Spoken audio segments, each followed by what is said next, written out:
Good evening. Welcome to Guitars and Music. Hope you'll consider subscribing. I have 323 subscribers, so I've kind of inched up a little bit over the 300 mark, and that was good, but still minuscule amount, I know. By the way, I'm using a new iPhone, and it looks funny to me. My eyes are funny, but I'm just going to go ahead and see how this iPhone does. But I wanted to talk a little bit about copyright, and I just kind of wanted to sit here and talk a little bit about it. And it was kind of prompted by two things. One was this Rick Beato video that about copyright strikes that he put out maybe about a week ago. He got a copyright strike for uploading a Cars song. I think You're My Best Friend's Girl or one of those songs. Great song. And of course, he's a teacher. I really enjoy those videos. What makes his song great? And he made the point you can't really teach a song.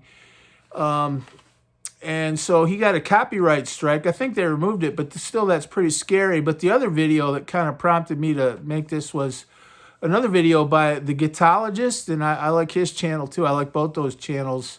And he was. I won't say critical, but he sort of was, well, being a little critical of Rick Beato because he wasn't sort of pushing back against YouTube. And I just want to say I kind of relate to both those things because I think copyright is one of the issues of our time. And if we just sort of cave all the time, then it's literally going to kill music. The way copyrights are set up now, it is literally going to kill music. And I don't think lawyers and politicians care. They might sing happy birthday at a party or, kumbaya once in a while at the campfire, but mostly they don't care about music. And copyright, the way it's set up now, is going to kill music.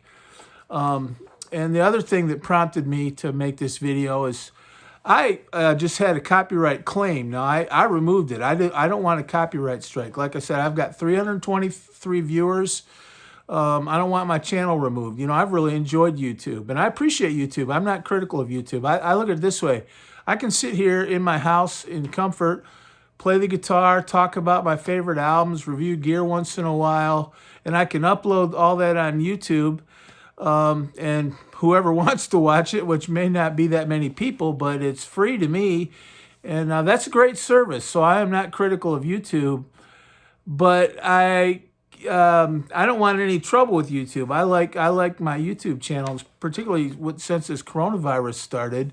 I've been using YouTube as kind of an outlet to play. I used to play, usually once or twice a week in a restaurant or somewhere or another, and I haven't been able to play anymore. And so YouTube, I've really enjoyed it. I'm using backing tracks, which I'd never done. I never liked backing tracks. I used to always kind of cut down backing tracks. I've played in church since I was a kid. As a piano player, and I used to always hate it when people would get up in church and kind of try to sing like some pop star with the microphone, and I would always call it canned music, and I would sort of quietly be critical of it. But I've actually found I like playing the backing tracks. I can, for one thing, the band's never too loud. They're always in tune. They know what they're doing. And you can just kind of play along, control it. And plus, we're in this quarantine still to a large extent. And so I've enjoyed that. But I don't want any backing copyright issues. And that's what happened to me. I've actually had a couple copyright claims on mine. I got a copy, and I've removed them all as soon as they popped up. I got a copyright claim. I did a couple Blues Breakers songs. One was Steppin' Out, and the other one was Hideaway. Both those got hit with copyright claims. I guess I felt kind of good because I think it maybe identified my guitar as a copyright claim. I don't know. But anyway, they took it down. I took it down. Then the other day, I played Tribute to Layla. And I put that up there, and it was just kind of the piano outro, and it wasn't really exactly. It was kind of one of those backing track style videos. Excellent backing track, by the way, as this site always is. But I got a copyright claim, so I think that's content ID. In other words, and it said this is not a copyright strike. This is a copyright claim. your video will be demonetized. Of course, I don't care if my video is demonetized because they can take 100% of what those videos are getting, which would be zero. 100% of zero is still zero. So I didn't care about the demonetization. But I didn't want what's scary, and what I think that Gitologist, if I'm saying that correctly, he might be right in some ways, but in some ways, whether he's right or not isn't the point, because you don't know what YouTube's going to do. So it really doesn't matter if you're right or not, because YouTube, they're kind of opaque with their guidelines. So what I understood when I took those videos down, and I Googled it, a lot of people said, well, that's just a copyright claim. That means, if they put an ad on your video, the content creator will get the money, which I'm fine with.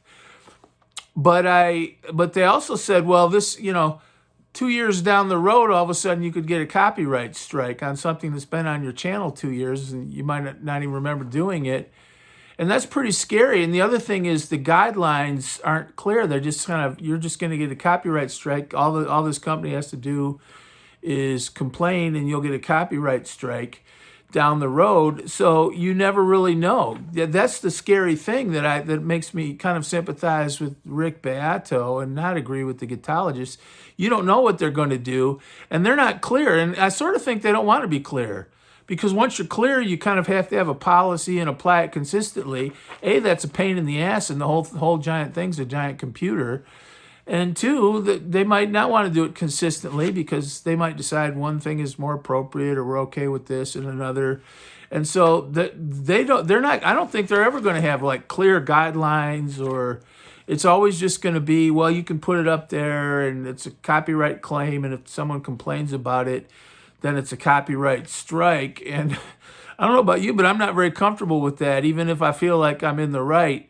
So I kind of get where Rick Beato's coming from. I see the Gitologist point, because I think he is kind of right in a legal sense or something.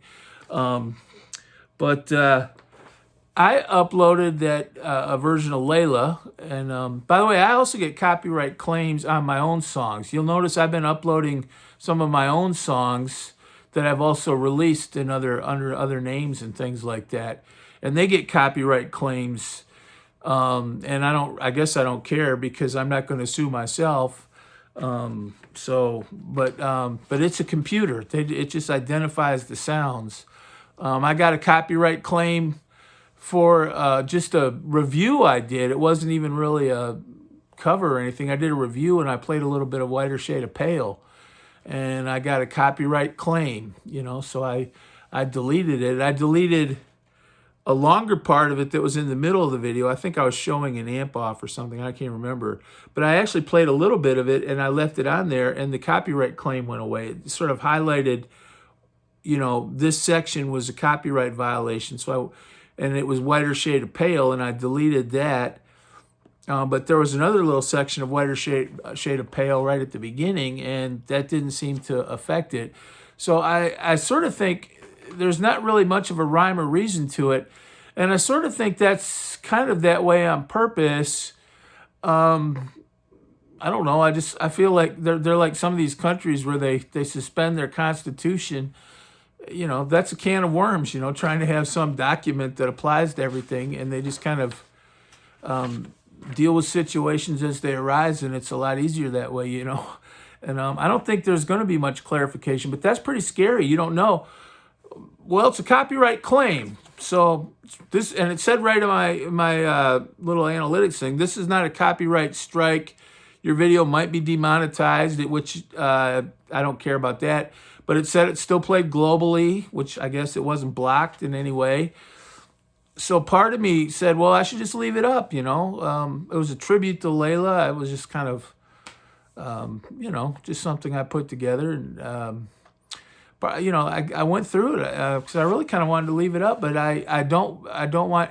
The other thing is, okay, I thought, well, I'll do this right, because I've actually paid royalties. I said I'll pay royalties to RSO Records, or Atco, I believe, as RSO Atco. And so I contacted Harry Fox Agency, or I looked at their website. I spent about 3 hours trying to navigate their website. And I've actually used Harry Fox Agency in the past. I paid royalties to record Cotton Jenny by Gordon Lightfoot with another guy. And I paid royalties for an acoustic guitar version I did of Here, There, and Everywhere with another guy. We had a little acoustic duo, and that was a really nice arrangement. And we paid the royalties through Harry Fox, and I don't think it's very much. I mean, it is something. I think I remember paying $100, and it was for X amount. I don't remember, and but then it was for the very base minimal amount of copies or whatever, and then if you wanted more, you could go back to more. So I thought, well, maybe I want to leave this Layla thing up. I'll just pay the royalties. I'm okay with that. Whether some people, I'm totally fine with that. I am willing to pay royalties to play this song or have it on my channel. And I heard back from Harry Fox after trying to navigate their website for quite a while. And they said they don't have an arrangement with YouTube. You have to contact the record company directly. Well, that's like trying to contact Fort Knox. And so I'm still kind of trying to do that, but I don't have a lot of hope that, some record company is going to take the time to tell me I can stick a little piano solo outro of Layla on my YouTube channel. Why bother them? but that's what's kind of weird. Now, see, if I were a radio station, I could be a radio station out in BFE, Iowa, out in some cornfield somewhere, and I could play Layla and just pay the royalties. See, radio's different. So if you have a radio station, you can play anything you want. I also think if you're an artist recording something, like I was actually when I bought those, you can buy those. You can pay royalties to record a song. So see, that would be an important thing for YouTube to do. Like, okay, I'm willing to pay the royalties, and I want to do this song. Maybe I'll do it extra nice or something. I'll spend some more time on it. So I'll pay the royalties, and I don't think record companies they have to let you do it. Like they can't decide, well, you want to do Love Me Tender as a death metal ballad. Well, no, you can't. I mean, you just pay the royalties, and then these songs, you can do them. So it's weird that on YouTube you can't even pay the royalties to perform a song if you want. I think that's the crux of the issue. I wouldn't be surprised if that Rick Beato wouldn't mind paying some royalties. And actually, if you think about it, if they're running ads off your video, that's kind of like paying royalties, I guess. I don't know. Or maybe even paying royalties, and especially if you have a smaller channel and it's not going to play that much, you could, maybe, and you have something kind of extra nice, pay the royalties. And that, if music is a property, then but they don't have anything set up for that. And I think the DMCA has very different rules for kind of internet consumers versus artists. I consider myself an artist, but when you're on YouTube, you're a kind of a consumer. So, but that was what the other thing that struck me is I actually thought, well, I'll pay, like, what if it was $100 or something. I didn't want to go much over that, but even if I would be willing to pay royalties based on some kind of rate per view, I was going to pay something more than 100, but anyway, I was going to look into it and see what it was, and it's not even really an option. And I think if that were an option, we wouldn't be hearing all these people worried so much about YouTube, because a lot of these people could just pay the royalties and then be done with it. Royalties. I have music on Spotify. The royalties I'm getting aren't much. I don't know what Eric Clapton gets on Layla, but there's sure as hell not a lot on Spotify. So for anything I'm doing, but I do get a little bit. I get a little check, every quarter or something, but it's certainly not a lot, more than it used to be. But there is a system of royalties, where so, and if you want to do a song, you're allowed to do a song. So I guess one thing you might be able to do is do the song and buy the rights to it, to do your own version of it, and then put it out on Spotify or whatever. And then when you uploaded it to YouTube, it would get a copyright claim, but you would have permission to use it. I guess that might work. I don't know.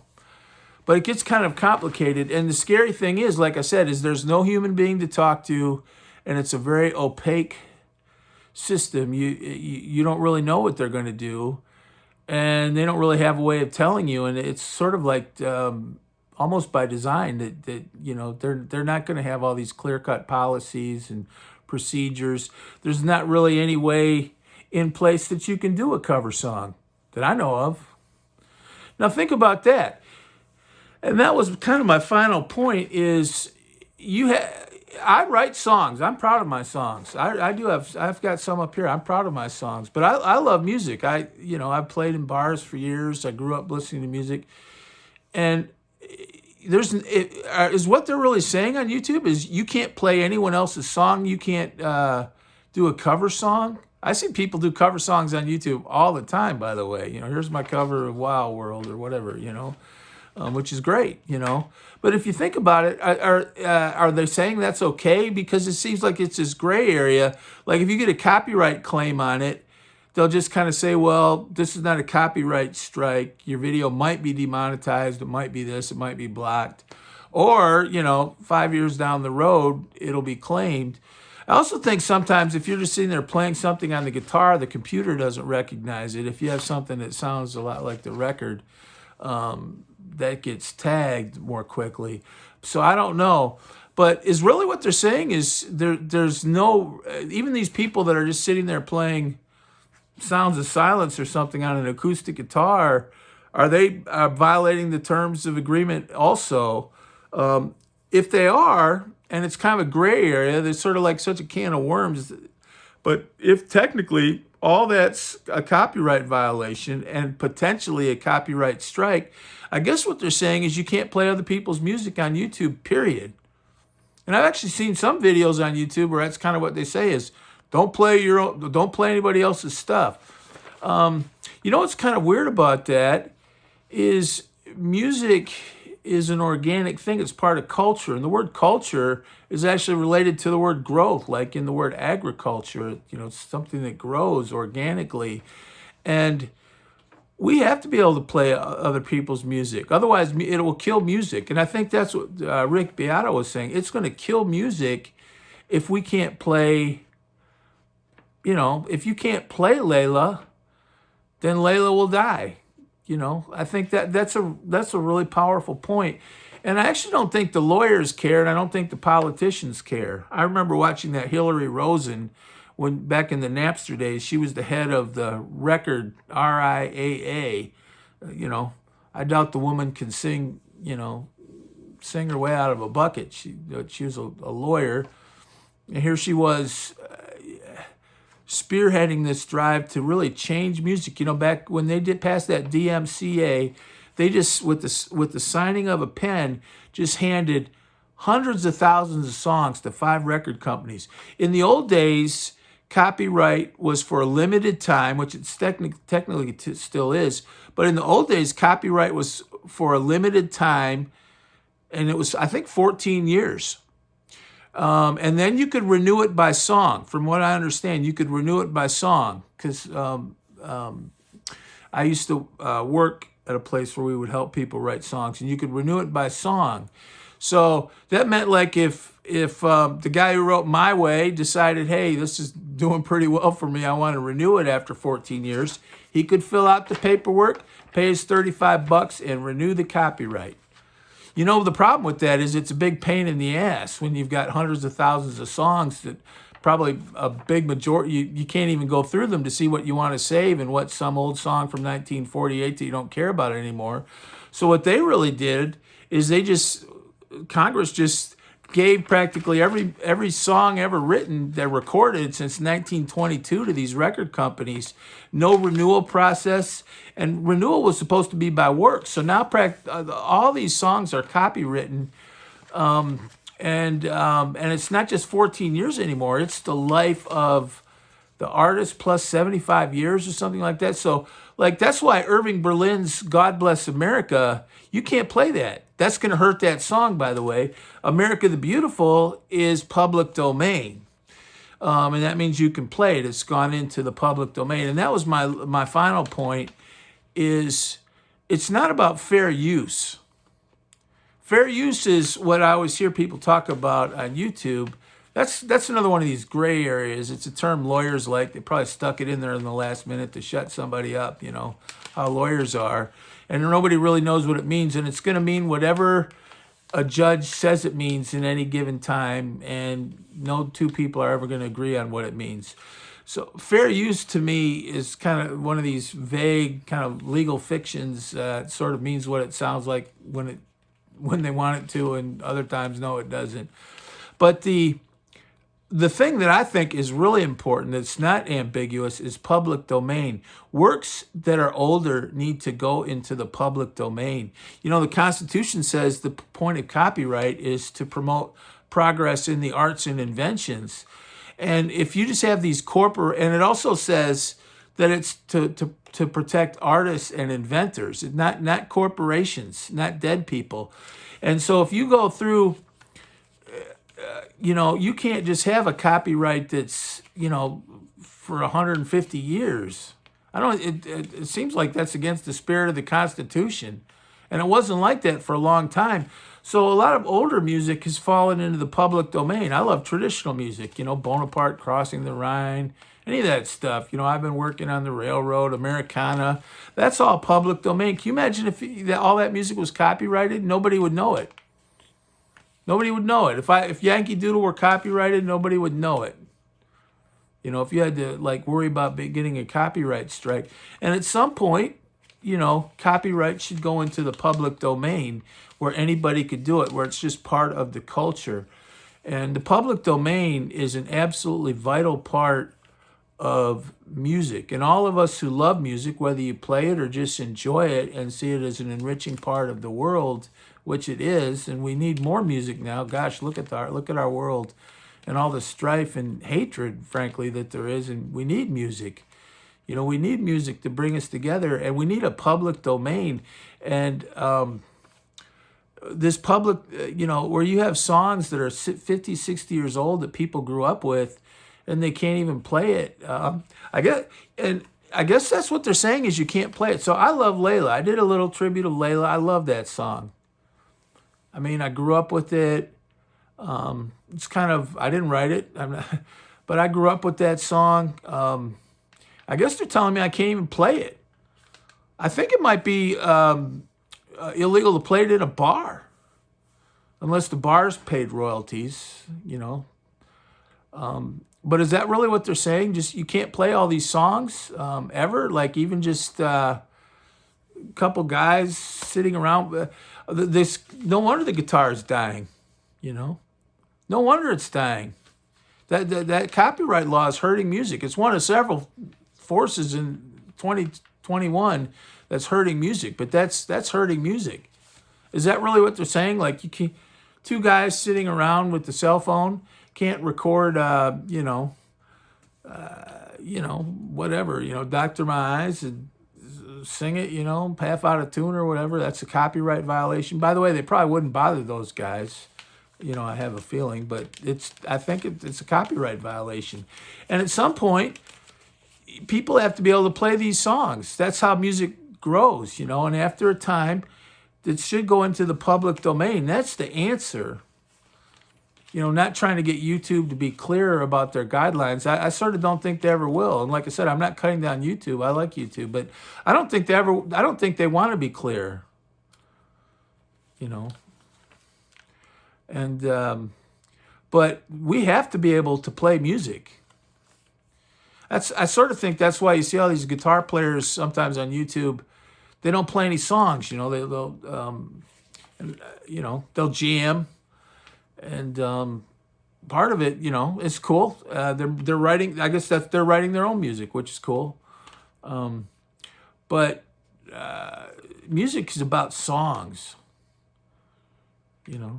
And songs have to go into the public domain, so they belong to the people at some point. The other thing that bothers me about copyright law, I'm kind of getting on a rant here. The other thing that bothers me about copyright law is in a lot of these cases, it's not only record companies that are sort of the villains here, where you have not artists owning the rights, but record companies. By the way, the Constitution says artists and inventors, not corporations. Corporations don't die. But the other thing is, a lot of times it's extended family members. So if you look at a lot of people that are copyrighted now, it's like Hendrix. I think even the Grateful Dead.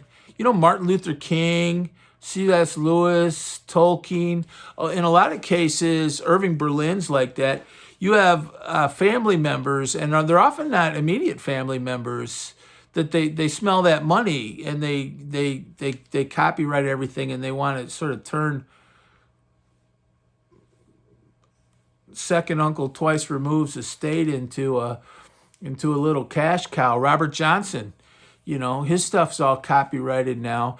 The other funny thing about that is, in a lot of those cases, those artists wouldn't even be here if copyright law were then what it is now. The Allman Brothers did like Elmore James, Muddy Waters songs on their first albums. Look at all the blues songs Clapton did. And I don't know what the rights they paid were, but it wasn't like now. Now, they might not end up doing it if for no other reason than it was so expensive, and there'd be so many lawyers. And, the minute Eric Clapton said he wanted to do, some Robert Johnson song, you'd have all these long lost relatives coming up there with their hands out. That's bullshit. But a lot of times lawyers and politicians, they just go along with it. For one, they don't want to insult family members, and for two, they don't appreciate music, and three, they don't care much about music. It's not a priority, not really. So that hurts music. A lot of these copyright laws are hurting music, and they get so complicated, but they're really not complicated. People tell you how complicated they are. Music should be copywritten for a while, a good while, and then it should go into the public domain. And that sort of mechanism for letting music enter into the culture has been sort of artificially ruptured by all these asshole lawyers, and that's the problem, I think. And I think it hurts Hendrix. Now he's a corporation, and they sell Hendrix T-shirts and Hendrix pedals. And if somebody buys the Hendrix pedal at Guitar Center on President's Day sale, and they take it home and they don't like it, all of a sudden they don't like Hendrix anymore either. It kind of cheapens the mythic image of Hendrix. But the family doesn't care. They're just trying to make money. And I don't think those aren't exactly like Hendrix's immediate family. But we need to have a public domain, but I find it very scary too. And but I know a lot of songs, and I like to play songs, but it's pretty weird that even if you want to pay the royalties, you can't. So it's like they created this space on YouTube where it's kind of like open access, and yet at the same time, it's not. And that kind of gray area is a can of worms that nobody wants to open. And I think that's why you see all this tension about copyright. And it's kind of sad. So I just kind of wanted to share those thoughts about copyright. I hope it wasn't rambling. I hope you'll consider subscribing to my channel. But I love music, and if you can't play Layla, if you can't play Stairway to Heaven, then that's going to kill the guitar. It's really a big deal. People need to be able to play music. People need to be able to play music. It's not about modes and scales. All that's important, but it's about songs, and songs with words, and songs with a vision of that, what that song is, and the way it's put together. And people need to be able to play songs and enjoy songs. And it's really, really important that that music is out there, you know. And I think the spirit of the Constitution, for a limited time, the music is copywritten, and then it goes into the public domain. That's the answer. But because these corporations, they'll never let go. You know, Star Wars should have gone into the public domain in 2005. You should see, the Beatles. And you know what? If the Beatles wanted to keep their stuff copywritten, I think according to the old laws that were around in the early 60s when they did a lot of that stuff, they could renew the copyright on all their stuff. I think that was provided for. You had to do it by song. What did the Beatles do? About 400 songs? They could do it. You know, what happens a lot of times, the Beatles sold their rights, and then these other record companies, they probably are run by people who don't even know, or they've got so much of a catalog, and they just kind of hoard all this music like it was Gollum and the Precious or something. They hoard all this music, and they don't even know what's in there. And they've got like all this music from the 50s and 60s and 40s. And Congress just said, okay, it's yours. You know, you have the rights to it all. And that's not even right. I don't even know how that's legal. It's just a big mess, in my opinion. But they need to fix it. Anybody that cares about music and artists, because I think it's hurting artists. It's really hurting artists, especially hurting developing artists. And not because they can't rip off, you know, someone's music or something like we always hear. Music needs to enter the culture so it can become part of a musical heritage that we all draw on. That is just so basic to what music itself is. You know, like a church hymnal or classical music, that stuff is in the public domain. And after a while, that's what has to happen. Well, I was kind of rambling. I had some notes. I kind of blew them off. I've got a new iPhone. It makes me look shifty. My eyes are kind of going around. But I wanted to share those thoughts. So thank you. God bless you. I hope you'll consider subscribing. Good night.